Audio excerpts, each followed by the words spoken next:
Okay, we're going to go live. Three of the four speakers are here. I think we could go ahead and get started. Okay, so we're going live. So may I start? Let me give you. Yes, you can now. Okay, good afternoon, everyone. This is Carol Gian Antonio Galang, a program officer of the Asian Democracy Network. And we welcome you for this afternoon's conversation on the situation in Sri Lanka. So Sri Lanka's current economic crisis, the worst since its founding, has serious implication on the fundamental freedoms experienced by its citizenry. The crisis has not only brought difficulties for citizens in accessing essentials like food, fuel, and medicines, but also placed the fundamental freedoms of its citizens, the Sri Lankan citizens, in a vulnerable situation, with the most disadvantaged, disproportionately affected. So in the recent months, we have witnessed large-scale protests against the government's handling of the country's economic situation. And now the people have occupied the streets for several months now, the streets of Colombo, the nation's capital, to call on the government to address the citizens' economic hardships caused by the long-standing corruption, the deeply embedded patronage system, and the dynastic ruled by a circle of families. While the protests were conducted peacefully, there were some cases in which the nation's security forces have turned against its citizens and used force, such as in the case of the Rambucana incident. On July 13, the country's president, Gotabaya Rajapaksa, has fled outside of the country and left his ally, Prime Minister Ranil Wickremesinghe, to act as the president, a move which proved to be unpopular. So this resulted in the protesters storming the Prime Minister's office last week, a news that has taken over social media by storm. Today, the Sri Lankan parliament is expected to announce the result of the voting on who will take over the country's leadership. And Sri Lankas and the people of the world are looking out as events unfold. So we are here right now to provide context, and we are joined by four leaders of Sri Lankan's citizens movement to provide the necessary update on the situation within Sri Lanka and provided by Sri Lankan leaders themselves. So this is ADN's RISETalk, a situation brief on the People's Revolution of Sri Lanka. And here we are asking what is next in store for the country. So we organized this event in the last minute, unfortunately, given the significance of the unfolding events in Sri Lanka, in which we will feel the undeniable effects of it in Asia's state of democracy. No? So this event aims to provide a variety of perspectives from various representatives of the people's movement, to provide people from outside of Sri Lanka the necessary information and dissection of the situation. So this conversation is just the start of the many conversations that ADN aims to conduct to provide a platform to thresh out views and other perspectives on the country's democratic state. So ultimately, we want this to be a platform of common understanding and dialogue, and in the hopes to find understanding and common grounds on how to enable a people-centric and peaceful transition for Sri Lanka's democracy. So now I would like to welcome our guests. So we have our speakers here joining us in this conversation. So the first is Dr. Pakashori Sarawanamutu, the Executive Director of the Center for People's Alternative, Dr. Jitika Dharmasinghe, a social activist, and we also have Mr. Migara Das, a member of the Young Lawyers Association of Sri Lanka. And we will be waiting for our fourth speaker, Reverend Father Gianta Perez, one of the religious leaders of the Sri Lanka's movement, to join us in a bit. So let me start perhaps with a bit of a question to everyone. No? So maybe I can ask Dr. Jitika, what is your perspective on how the events are unfolding in Sri Lanka, and what is what's at stake and what's next in store for the country as we watch these events unfold? Okay. Thank you, Karen.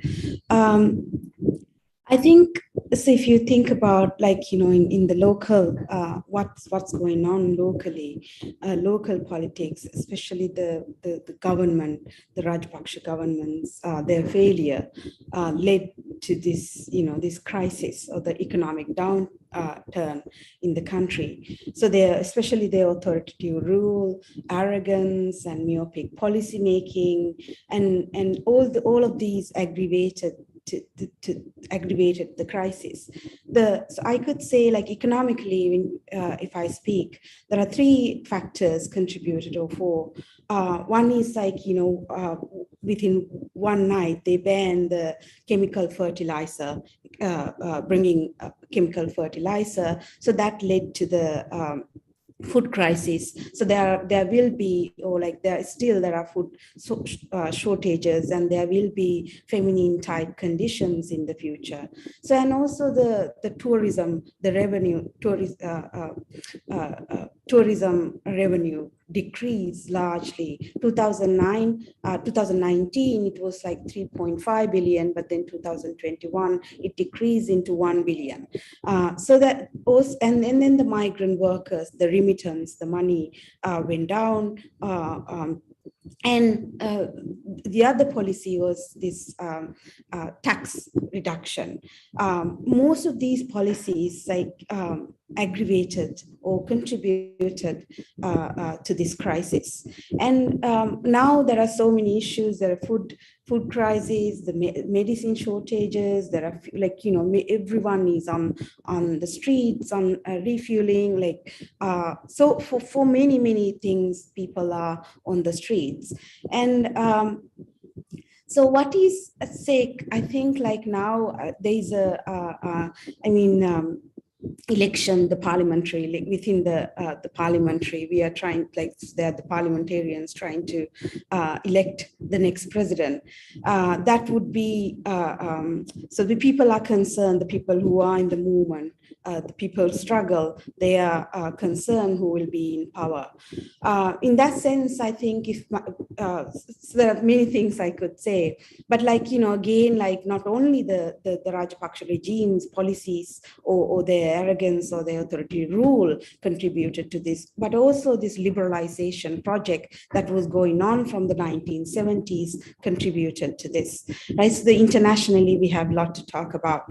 But we'll see, like, when if Ranil and all the elites, who represent the interest of the elite of the country, if he comes to power, the crisis will be much deeper. From the, like, if you ask the people, or the people from the struggle, so they would say they wouldn't like that to happen.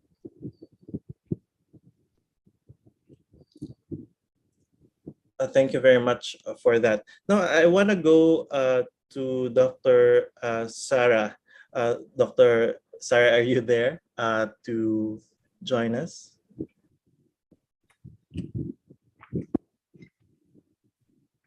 Hello?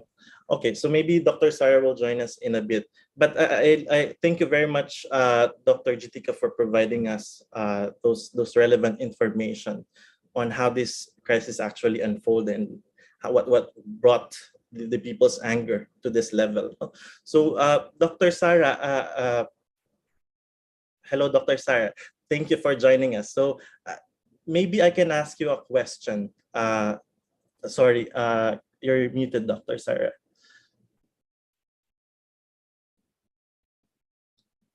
We cannot hear you, sir. The results of the presidential election have just been announced. That's okay. what I listened to. Okay, so can you talk about these results and how do you think the people will accept or the people's mood on the process that brought about this electoral process? The results of the presidential election, whereby the members of parliament have voted for the new president of Sri Lanka, is that Ranil Wickremesinghe has now been elected by 134 votes. The closest contender to him, Dalla Salaha Peruma, got 80-odd votes. So Ranil Wickremesinghe will now be the next president of Sri Lanka. The question is as to whether the people in the Aragalaya will accept this result or whether the struggle will intensify. And if it intensifies, what the reaction of the new government is going to be. There is always the possibility that a confrontation could result in violence. Let's hope not, but there is that possibility. The new government obviously has to continue the discussions with the IMF with regard to the staff loan, as well as the extended restructuring of our debt. So in order to be able to do that, the IMF and our creditors will be looking for a certain amount of political stability and need to be convinced that whatever the government is, that it will be able to live up to any kinds of commitments that are made. So we are therefore into somewhat of a period of uncertainty. Once we know what the response of the Aragalaya, etc., will be, then we can see what the situation is going to be with regard to the IMF and also with regard to certain governance reforms. Ranil Wickremesinghe has said that he would bring in the 19th Amendment, which will introduce some checks and balances with regard to the presidency. Gotabaya Rajapaksa's government removed that and brought in the 20th Amendment. So there has to be certain political reforms as well to answer to the people's expectations if they are going to accept Ranil Wickremesinghe as the new president. Can you elaborate more, Dr. Sara, on what those expectations of reforms are? Are there specific, proposals that are coming from the movement itself? Well, the movement has called for the abolition of the executive presidency. They've also called for a timetable with regard to elections. Those are the two key demands. Of course, the primary demands were that the Rajapaksas should all leave politics and that they should bring back the money they have allegedly stolen and be held accountable for it. So this interim government now with Ranil Wickremesinghe as president has to prepare us for the future in terms of provide a key point is the timetable for fresh elections, as well as the abolition of the executive presidency. I think without fresh elections, without that, we can't really have the new start that we require to design the social contract and to get on with restructuring our economy. We badly need to have a new parliament in which hopefully members of the Aragalaya will participate in terms of stand for election, either in a party of their own or as part of existing parties, so that we get a truly representative legislature, which can then take us forward. And that legislature too will have to deal with the plans that the IMF negotiations yield, and we will have to carry the people along with us, because I would imagine that the conditionalities that will come with any kind of IMF deal are going to cause further pain and suffering. And therefore, you need to have a political leadership with credibility who can instill that confidence within the people, who can take us along that road. Thank you very much, Dr. Sara. Now, I would like to proceed to Mr. Migar Dos. Now, Mr. Dos, we have witnessed, the prospect of Wickremesinghe leadership. What do you think is in store for Sri Lanka, given that he's treading on very thin line, so as to speak, on his political legitimacy? What can you say about this? Yes, firstly, I'd like to thank you all for giving me and the Young Lawyers Association an opportunity to comment on these very troubled times in Sri Lanka. Now, coming to your question regarding the appointment of Ranil Wickremesinghe as successor president in Sri Lanka, one would have to look at the context in which he's in. Hello. Yes, we can hear you. Yes. So we have to look into the context in which Ranil Wickremesinghe has now become the successor president in Sri Lanka. Hello. So initially, since 2019, Gotabaya Rajapaksa, the former president of Sri Lanka, was elected to office by a huge majority of 6.9 million votes. And thereafter, in 2020, we witnessed a situation where the political party, which is represented by the former president, was elected to parliament with a 2/3 majority in office. So in that context, we see a mandate of the people given to the political party of the former president and also the president to hold their office and execute their policies promised to the people. Now, what transpired thereafter since 2020 was somewhat a disillusionment for the people of Sri Lanka. Hello, I'm sorry, am I audible? Hello. Yes, you are audible. Right. So what transpired thereafter in Sri Lanka was somewhat of a disillusionment for the people of Sri Lanka. As explained by Dr. Geetika previously, there were various policies and decisions taken by the former government, which resulted in the people becoming frustrated over their elected officials, including His Excellency, the former president. The first of these, if I may outline some of the incidents, was regarding salary anomaly of government teachers in Sri Lanka. So what happened at that point was the policies that the government followed in listening out to their grievances. It was a prolonged process where thousands of teachers stormed into Colombo and to their respective cities and agitated for their rights. Then thereafter, there was this major issue of banning chemical fertilizer overnight in the country. Sri Lanka being an agricultural country where the economy is dependent so much on agriculture, they had to take a huge hit by this.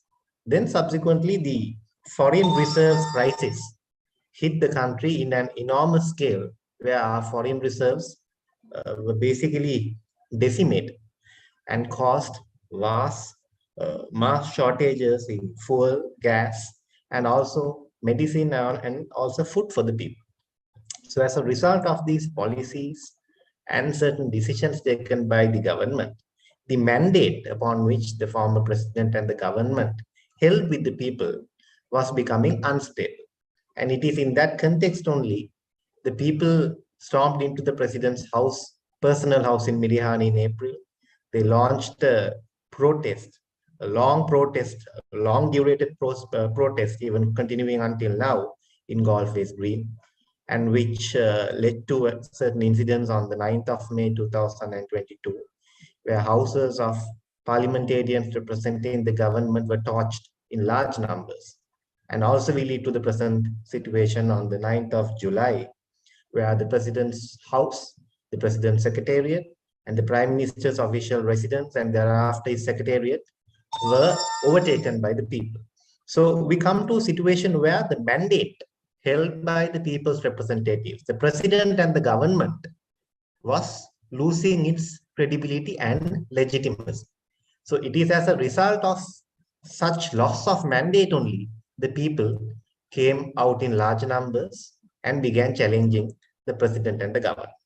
Now, Sri Lanka, as we know, quite opposed to modern or advanced democracies in Scandinavian nations, don't have a system of recall. Once you elect a representative, that representative will serve you for the full term of office. So we, the people, faced a particular situation where they believe that the mandate they gave is no longer valid and that they have no confidence on the elected officials. And the only solution available for them was to protest for their resignation. And that is what happened from April to July this year.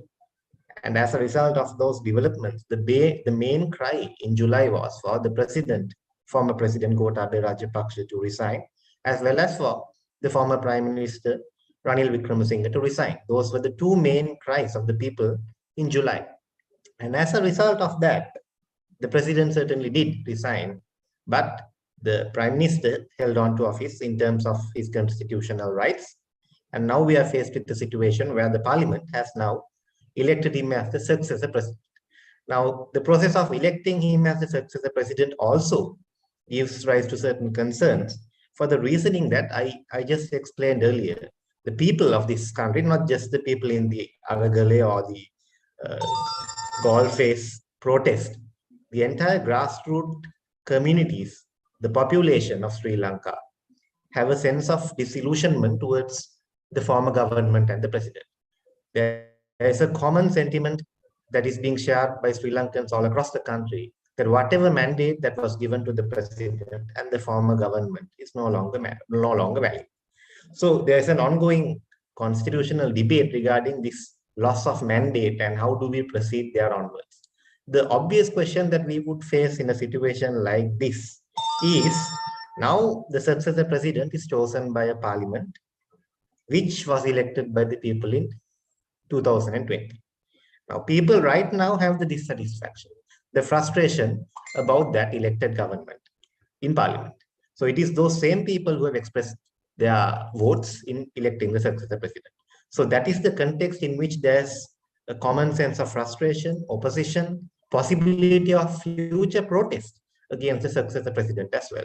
So I think the immediate challenge for the successor president would be, if at all he wishes to engage with the people of this country and the population all across the country for his future policies and programs to be implemented for the nation, he would have to bridge this gap of a lack of confidence and a lack of legitimate mandate for him to continue in office. And I think there is always possibility of protest, and an immediate challenge would be how to address the protesters and how to give them a common hearing and make them an integral part of the governance in the future. I can elaborate on these, the proposals of the protesters as we continue this discussion. Thank you. Thank you very much, Mr. Nigara. So I would like to go back to Dr. Jitika. I'm sure that you have talked to a lot of people on the ground on what should be prioritized, right, by this new government. What are the common themes or the common priorities that arise while you're talking with them? Yes, Carol. I think the issue is, this is the news I'm still trying to, think about, like Wickremesinghe coming into power. He doesn't have a he talks about this of democracy and all. I don't think he has any democratic power to come into this position. He didn't have it, and he was elected as acting president, and so the whole process was kind of some kind of a disillusionment for the people. But responding to your question, now, since Ranil Wickremesinghe he doesn't have any kind of people's mandate to run the country, right? So in general, so what interest he represents is the elite's interest, right? So the people, he would the policies that he's trying to bring up would be like going to the IMF and if you look at what the conditions that or the IMF is suggesting, it is go for more economic austerity, cut down the social welfare, and all these things that people the struggle represent, or they're demanding a new social contract for the country, right? So it's not the conservative or the normal social contract that is between the state and the elite, rather the people. So they are demanding that they have been through so much. This is a huge crisis after from 1930s, one of the biggest crises that we are in. So in that sense, I think people are demanding, so they need, they don't want to be in the queues anymore, and there are like so many other things to do, and like their life has been disrupted, and like people are demanding that they need the life that they at least, like, you know, whatever the life that they had, they want it back. But I don't think, if you look at like, yeah, again, there will be continuously, there will be protest. I don't think this will create a stability. Or what will happen again, so we know the past of the Vikramasinghe. So they will bring, Ranil will bring or invite the military to suppress the people. The goal face people, or the struggle, the people who are in the struggle would not leave, because they were asking Ranil to leave the place. So Ranil not to be in the power. But Ranil is someone, again, I'm saying, he represents the interest of the elite of this country, and he doesn't care what is happening. If you listen to his speeches for the past, like, you know, few weeks, he doesn't care what's happening outside. He doesn't care what's happening in the goal face, or like what people are demanding. He just think about this constitution, keep saying that we need to protect the constitution, we need to protect the democracy, which he doesn't have any say in that. Because if you look at how he came into power, no one voted for him. So he just came into power because his party got this, like, you know, the number of votes that enabled him to be in power. But like, again, like, yeah, so that I don't think Ranil Wickremesinghe has any mandate, like, or people's mandate to run the country. So continuing to trying to represent the interest of the so-called going to this, like, you know, people think that going to IMF will be a like magic bullet. So we know what has been like what led to this country. So the economic liberalization from the last, like, from 70s, that led, like, all these economic policies led to this crisis. Like, we have gone to the IMF 16 times, and like, if you look at what they are demanding, so people would not be happy with them. So what will happen again? It will be chaos. It will be like, you know, the crisis will deepen, and then the president, the Ranil Wickremesinghe, will invite military, and there will be blood. So that's what I think is going to happen.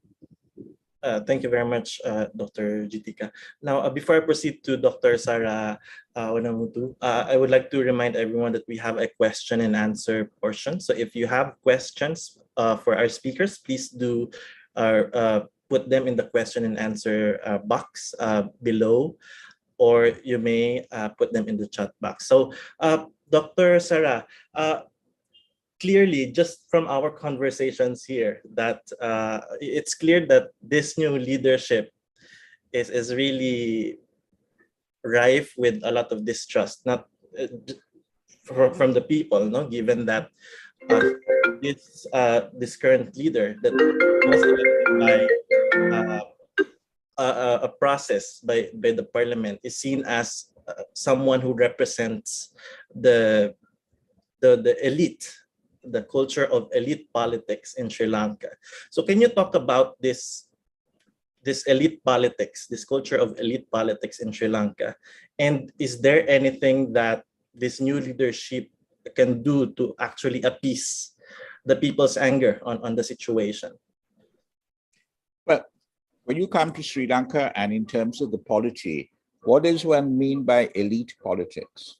Elite politics in Sri Lanka would have been represented by the right of center, the capitalists, etc., who were traditionally the constituency of the United National Party, of which Ranil Wickremesinghe is the leader. But as we all know, in 2020, in the general election, that party wasn't able to get a single directly elected member of parliament into parliament. Ranil Wickremesinghe has come in because of our system that allows 29 members of parliament to be put on the national list, if you like, and that's how he has come into parliament.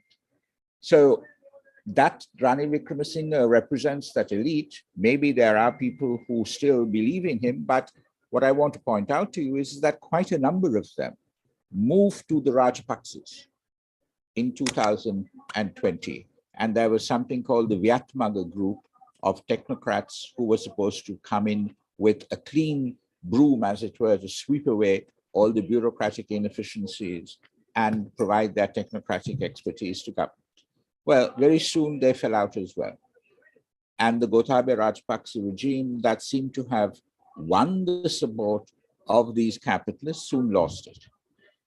Now, the issue that still ties the Ranil Wickremesinghe government to the Rajapaksa regime is the public perception that he has always protected the Rajapaksas from prosecution, that he did it when he was prime minister from 2015 to 2019. And now that he's taken over the prime ministership without putting forward any conditions with regard to the abolition of the presidency, with regard to a timetable for new elections, that therefore he is seen as part, therefore, of that old, decrepit political class that the struggle, etc., wants to move out. So in that sense, yes, Ranil Wickremesinghe is the kind of representative, if you like, of the status quo. Yeah, he's a representative of the status quo. And this is not to say that the status quo has no stake in terms of the future of the country, but theirs cannot be the only stake as far as that's concerned. And so he has asked for an all-party government, and he has asked for people to come in and assist him and cooperate with him. Let's see whether that will work, or as to whether it is going to be outright confrontation with the government. There's one other point that I would like to make. You know, the assumption is that the IMF is going to slash everything. There will be no social welfare and all of that. The IMF of today is not the IMF of the 70s and 80s. They do talk about targeted social welfare, and they're very aware that if you do not do that, you will have rioting, as you have had in the past in various countries in the street. So, you know, part of that staff agreement with the IMF, part of that extended structural adjustment agreement with the IMF, pivotal to it is the social security network for those most deserving. Because what we've had in Sri Lanka is social security networks, but they have been politically designed. And people who are political supporters of the regime are the ones who have benefited from it. Yeah, but we have very tough decisions to take as a country in terms of what we have to do into the future to get us out of the mess, which quite frankly, we've allowed ourselves to get into. Thank you very much for your insight. Now, I want to go to Mr. Migarados and raise the same question that I raised to Dr. Sara actually. Is there anything that this new government can do to actually appease the people's anger at present?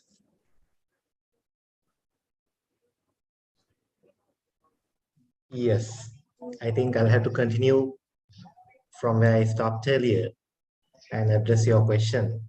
So basically, the crisis that we are facing right now is there is a widening distrust amongst the people and the population of this country and the present parliament, and of course the now elected successor president. So therefore, the actual challenge is to bridge this gap. But what are the obstacles in achieving it? One clear obstacle is, I think you raised this question quite correctly when you asked Dr. Saravanamuthu about elite politics in Sri Lanka. I think you're quite right. In Sri Lanka, the parliamentarians are ideally supposed to represent the people under representative democracy. But our representative is such that there are many questions that have been raised over time as to whether the people have been ideally represented by their representatives. As of now, there are 225 members of parliament. Now in Sri Lanka, there are various segments of people who are engaged in various fields. There are thousands of farmers, there are fishermen, and there are apparel industry workers, and there are industrial workers in the country. Now the question is, are these people actually represented in parliament? Are the interests of the various segments of the Sri Lankan population represented in parliament? Now when we look at the fertilizer ban, the chemical fertilizer ban, the actual issue is there are no representatives that feel the heartbeat, that know the pulse, and who understand the implications of such a policy. So therefore, they overnight impose a chemical fertilizer ban that devastates millions of people in the country. So the actual issue is the elite culture in Sri Lanka is very much prevalent, and parliament is living evidence of that. Now, this elite culture can happen in two ways. One is the family dynasty politics in Sri Lanka, the Vijayawardhanas to Vikramasinghas, and there was also the Bandaranayakas. So that is one layer of elite culture which still prevails, But since 1994 onwards, there were also certain measures taken by the presidents and prime ministers where regional businessmen, regionally prominent figures financially and who wield control over the people were taken into the realms of power. So we witness a situation now where there's also a second layer of elite in parliament. They may not belong to traditional families or political dynasties, but still they're so detached from the people.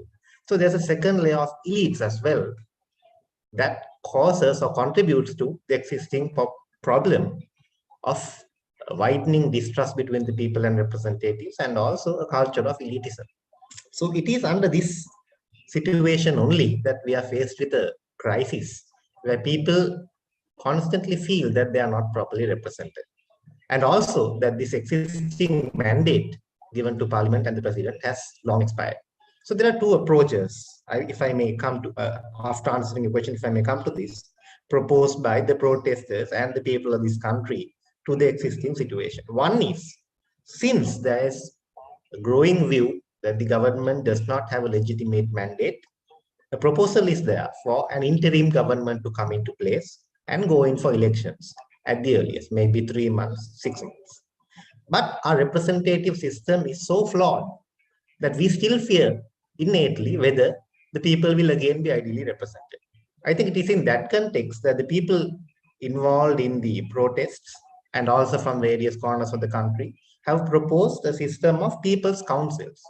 People's councils where farmers are represented, where apparel industrial workers are represented, where fishermen, leaders of fishermen are represented to understand their grievances. The estate Tamil community who have long-term issues in this country are represented finally. For the People's Council to function parallel to Parliament, where they are given powers to hold the Parliament accountable, where they are given a stake in the process of lawmaking. The widths and extents of such is not finalized as of yet. We do not know, but there's also a proposal like that. So I think these two approaches have already been proposed to the future ahead. I think with regard to the question of IMF bailouts and the financial crisis of this country, I think Dr. Geetika is more qualified to speak on that than me. But I think the point was raised quite correctly that the areas of healthcare, education, and social services could be really at stake in a proposed IMF package, where indirect taxes will be imposed on the people, where their cost of living and the difficulty, the economic difficulties of ordinary people will further be burdened. I think these are valid issues which we need to consider as policymakers in the process of negotiating with the IMF and trying for a way out of this economic crisis. Thank you. Thank you, Mr. Megara. Now, we have 3 questions actually, and I would like to raise these questions to all of you, and feel free to turn on your mic if you feel like responding. No, so we have a question from our colleagues from Aman, Indonesia, and the question is: do you think there is a practical solution, or more likely technical steps, to address what happened in Sri Lanka, and how will it impact the neighboring countries? So maybe I can ask Dr. Geetika to respond first, and then if there are alternative responses, I would like to open this as well to Mr. Megara and Dr. Sarah. Dr. Geetika, please. Yes, I think so in terms of regional alliance, like what would be the when you in terms of the regional politics, again, like the demand to go to the IMF to solve this crisis it has become a solution, and it's not just a solution locally given, right? So it's a package. So they are asking us to go to the IMF, and it is keeping the Sri Lanka in line with the Western kind of global that order, the Western order. So I mean, like, what do we do now is like, if we want to go to IMF, we must go, but like there are conditions or clauses like we need to prepare to demand our, as Migara explained, to represent the interest of the common people in Sri Lanka, not just like this Western interest, or keep us with the line with the Western order. So a Western order this neoliberal market-oriented order, right? So so in that sense, I'm not sure, like, so there are again, people are concerned, or people are asking to create this like global South Alliance, right? So, and especially if you think about, like, the Sri Lanka could have gotten the fuel from, or bought fuel from Russia, but they didn't. So for a cheap prices, but they didn't. We have to ask why. So even the media, they don't talk about these issues. So we have to ask why so many people, or this is global, like, globally, the people who are in power want to keep Wickremesinghe in power, right? So they were the one who, like, asking, or the Ranil can, and he has been doing great work, and, like, he's the only one who could talk to the international community. He can bring the money, he can solve the issue. We have to ask who create this ideology, right? Like, so that again, like, as I've been saying, it is the interest of the elite of this country. So the people don't want even to think about alternatives. There are many other alternatives in terms of thinking about, like, creating a global South alliance, right? Especially like BRICS, in terms of the BRICS. So I'm not sure, like, what will happen, but I could say regionally, I'm not sure what will happen, but, like, again, within the country, so no one will accept. I mean, like, in general, people will not accept Ranil Wickremesinghe as their president. So there will be repercussions. I mean, like, again, like, Ranil will have to, or the Wickremesinghe will have to respond to the people's discontent, and then it will create some kind of conversation between, like, again, like India or China or America. So they will bring all these, like, forces into conversation. That's like, yeah, that's what I can say for the regional, in terms of the regional politics. Sorry, thank you very much for your response. Mr. Migara, Dr. Sarah, do you have any thoughts, additional responses? So to the question? Well, No, I think basically Geetika addressed most of the issues. Yes, okay. You can proceed. Dr. Sarah? Well, with regard to, going to the IMF or not, I think the alternative to going to the IMF needs to be spelled out. Because as far as I understand it, even the Chinese support that the Bretton Woods institutions should not be disregarded as such, and that you have an international economic framework by which the IMF is the lender of the last resort. So I think the alternative needs to be spelled out so that whoever is in government can either take it on board or reject it or whatever, so that we know exactly that we are not moving according to some kind of Western dominated or dictated scheme of things, that we are making up our own minds, because at the end of the day, we are a sovereign country. Thank you, Dr. Sar. Now, I want to raise, now that Dr. Sar is the one who spoke the last, I would like to raise this question to you from our colleague who asked in the question and answer. No? So, is there any possibility that that Sri Lanka has long been objected as a proxy war arena amongst power relation at regional level of politics? So, do you have any thoughts on this, Dr. Sar? Yes. When the Rajapaksas were in power, they looked to China to provide them diplomatic protection in international fora against the allegations of war crimes and crimes against humanity. They also provided assistance to the Rajapaksas for major infrastructural projects, which were by and large also vanity projects. And therefore, China was brought in and is now institutionalized as having a foothold in Sri Lanka. It was almost the case that north of Valmia, the first refusal with regard to any projects was for India, and south of Valmia, it was for the Chinese. And so the non-transparency with regard to the dealings with the Chinese has also nurtured and cultivated a culture of corruption and non-transparency and accountability with regard to financial affairs as well. But when we got into this crisis, of course, we realized that India, being the big regional superpower, as it were, was the one that came to our assistance. And they've given us $3.5 billion in terms of assistance so far. The Chinese have not been that forthcoming. Furthermore, with regard to the negotiations with the IMF, the argument that is coming out is that all our creditors should be treated equally.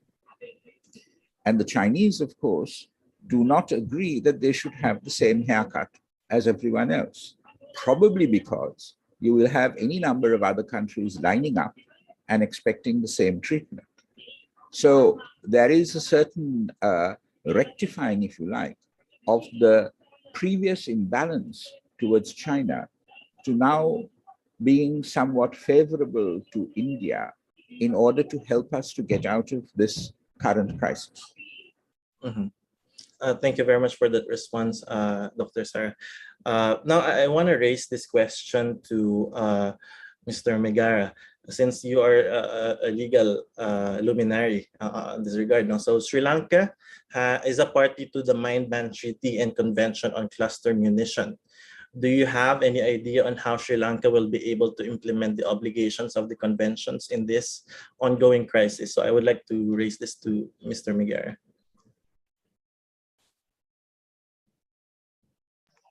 Yes, with regard to international conventions and its obligations, I think for since a long time as a nation, Sri Lanka has had challenges in honoring its obligations to international conventions and treaties. And I think with the present prevailing situation, where there is uncertainty and instability in the political system, it will definitely be an added.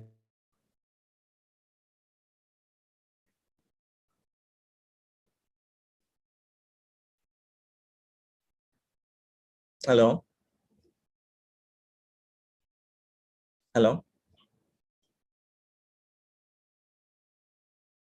So I think we're having a bit of a connection issue with Mr. Megara, but now I want to raise this question to before we return. I will return to Mr. Megara, but I would like to raise this final question for the government of Sri Lanka to honor these obligations that it has undertaken.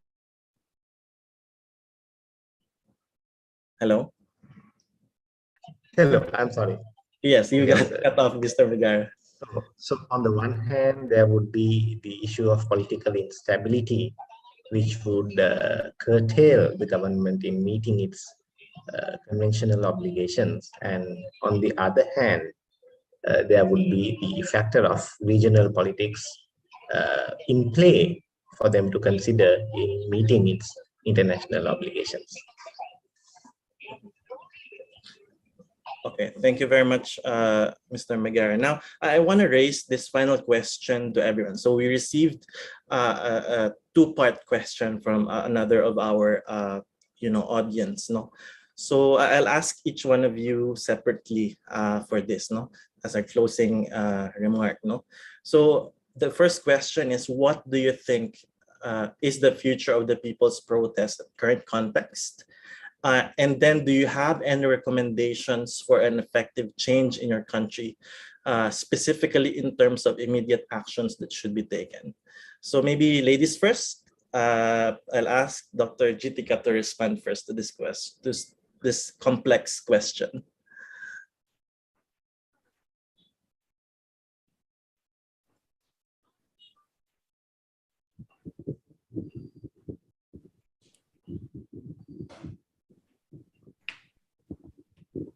So you can hear me? Yes, we can hear you. I think so.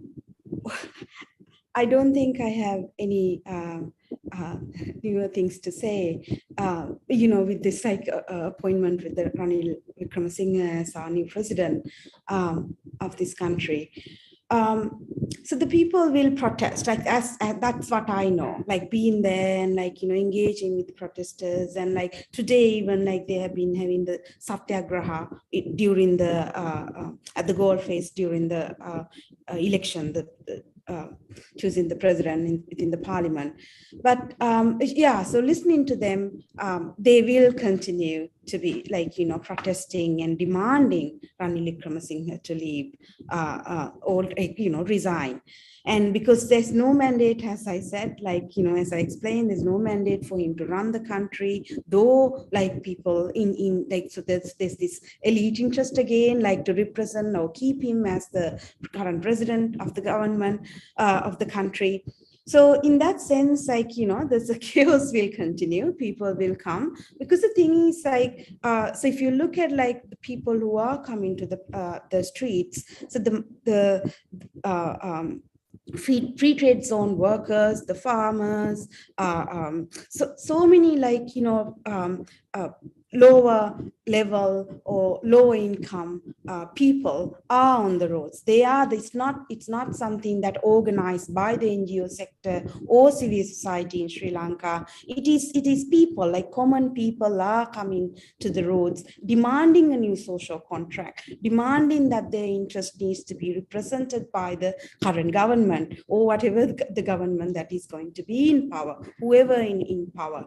But so they know that the Rajapaksa, as Megara also explained, so they don't have a Rajapaksa government, they don't have a mandate. If you go and ask the common, the village settings, the people there, they would say they hate them now, and they won't vote for them. So there's some kind of, if you're talking about democracy, so I think the government should go dissolve the parliament, go for an election, right? So even if you don't, we don't have money, but somehow, so that is the only way we could bring the stability to the country, not bringing Ranil Wickremesinghe into power again or making him as the president. And in the future, future, I'm not sure, because the people are in anger, and they are very much in anger now, because because they have been asking last 4 weeks or so, they have been asking Ranil Wickremesinghe to leave the office. They didn't, he didn't do that. As I said, he doesn't care what's happening outside. He's not Ranil Wickremesinghe. It's not someone who represents the people. So we know that.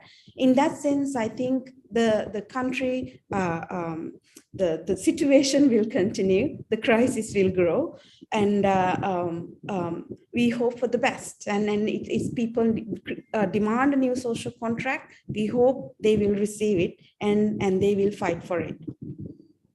Thank you very much, Dr. Jitika. Now I give the floor to Mr. Megara. So the future of the people's protest, and any recommendations on how to solve the crisis. With regard to the people's protest, I think the biggest strength and the biggest achievement of the protest or the mass uprisings in the country had been, despite not having a system of recall, despite the people not having a constitutional right to hold their representatives accountable during their term of office. The protests have been successful to such an extent where they could compel a sitting president to resign. Of course, they were not very successful with the present successor president who did not heed to their demands, but still the potential of the protesters, the potential of the common man's cry against their rulers was very much seen. So, one of the main issues that we would encounter in the future is that we, throughout our independent history, have experienced some other flawed representative system. The people, the common people, the people that matter in the grassroots have never received proper representation in politics. So I think that is one major concern, or rather a major challenge ahead for the protesters in Sri Lanka. So one approach would be for them to engage directly in politics. There's been proposals for election reform in Sri Lanka for decades, which unfortunately has not seen the light of day. So I think it would be ideal for a representative system where the ordinary man is able to engage in politics. So that is one crucial area which reform would be welcomed by the people. Secondly, I think the grassroots people, or rather the populations across the country who came out in support of the protesters and who protested themselves, need more political literacy and more political engagement opportunities in the present political system. This could be by way of contesting elections, forming political parties, joining existing political parties. Essentially, the common man needs to take up political responsibility and also gain political literacy to avoid the kind of catastrophe we have been experiencing for 74 years and which culminated very recently. And a second approach would be, as I explained earlier, I think I'll have to re-say it again, a proposal where the people in various sectors, people that matter, like farmers, like apparel industry workers, like plantation workers, like the fishing folks, both in the south and the north, and also proper representation from the northern and eastern communities of Sri Lanka, where there would be a system, for example, like a system of people's councils, where parliament would be better controlled or held accountable by the people and by representatives who better represent the interest of communities and segments of our society. So I think these are the challenges, or rather the road ahead for I'm kind of reluctant to use the word protesters, but I would use the word the common people of Sri Lanka. So I think that is one of the challenges that lies ahead. And as Geetika expressed, there's a common feeling of mistrust, lack of legitimacy on the present regime and now the successor president as well. So there's a bit of obligation on the successor president himself as well to take into account, at least now, the cries of the common man and the people's problems, and then come up with a holistic approach where the people are also represented in making decisions of this kind. Thank you. Thank you, Mr. Megara. And now I leave the floor to Dr. Sarah. So the future of the people's protest and any concrete recommendations for effective change. But I think that, whatever happens, we are going to have an election, whether it is in 6 months or whether it is in a year or whatever. And I strongly believe that the people in the Aragalaya, the struggle, that they should consider either forming their own political parties or joining existing parties and getting into politics directly so that they have a very definite, direct say in terms of our governance. Now, with regard to the future of the country, and now that we have a new president and an interim president, as it were, I think the first consideration on the political governance question is to tell us when there will be another general election. We need a new social contract. We need a government that is credible, that is legitimate, that has the confidence and trust of the people to take us through whatever they negotiate with the IMF. And in order for any of those things to happen, we need to have a new set of political representatives who are indeed inclusive and representative of the people at large. So we need to have a definite date for the general election. The other thing I think that the interim government should do is to abolish the executive presidency. They need to abolish the executive presidency. You need to pass it by a 2/3 majority in parliament, and it has to be then ratified by the people of the entire country by a simple majority. That can be done on the same day as we have the general election. So if we get those two governance prerequisites right, I think then we can move towards a situation in which there wouldn't be political instability and tension out in the streets, and where people will then feel that, okay, people's power, we are now part of government, this is our government, and we are going to move ahead together. So it's very important that that trust and confidence is restored. And yes, if they're talking about bodies that represent particular interests among society, whether it be farmers, plantation people, whether it be whoever, yes, we must work out how those people are going to be elected to the people's councils and what the power of those people's councils are going to be. So the first thing I think that needs to happen is that we need to be told what the timetable for the next general election is going to be, and when the presidency is going to be abolished. In the meantime, of course, there are the immediate problems that the country faces with regard to fuel queues, with regard to medicine, with regard to food, and those have to be worked on as well. Thank you very much, Dr. Sar. Now, I would like to thank all our panel speakers for gracing us in this very important discussions. And I hope that our listeners and our audience from all over Asia are, keep their minds and spirits with the people of Sri Lanka as they face this very vulnerable situation in their political environment. And we in ADN would like to express our solidarity with you, our fellow civil society and social activists, human rights activists in Sri Lanka who are at the forefront of advocating for fundamental freedoms and for the sustainability of living of our fellow Sri Lankan and Asian citizens in your country. So again, I would like to thank you all for this wonderful discussion, and we hope that we can engage with you further in the next discussions that we'll have. So thank you everyone for listening in this RISETalk, and we hope that you were able to get the information directly from our guest speakers, and let us keep them in our in our minds as they traverse through this very delicate transition period in their country. So thank you very much. This has been Carol Gian Antonio Galang, together with our panel speakers, Dr. Shoris Sarawanamutu, Dr. Jitika Dharmasingha, and Mr. Migara Dos. Thank you very much and have a nice day. Goodbye. Thank you. Thank you. Thank you.